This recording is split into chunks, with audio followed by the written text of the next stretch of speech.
Hello, আসসালামু আলাইকুম। তুইন ভাই, আপনাকে স্যালুট জানাই। আপনি অমর হয়ে থাকবেন বাংলার জমিনে, বাংলার মানুষের অন্তরে থাকবেন, কিন্তু আপনি হারেন নাই।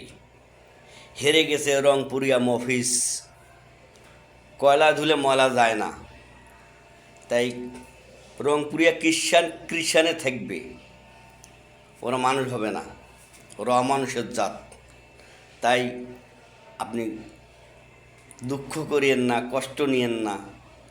আমি আপনাকে খুব ভালোবাসি। আমি আমি জাতীয়তাবাদী দলকে খুব ভালোবাসি। তাই আপনাকে স্বাগত জানাই। আপনি হেরেন নাই। হেরে গেছে রংপুরিয়া মফিজ, হেরে গেছে রংপুরিয়া ক্রিশ্চান, হেরে গেছে রংপুরিয়া কামলা খাড়া, হেরে গেছে রংপুরিয়া বগুড়া খাড়া, হেরে গেছে রংপুরিয়া কুমিল্লা খাড়া, হেরে গেছে রংপুরিয়া ধামরাই খাড়া। আপনি হেরেন নাই।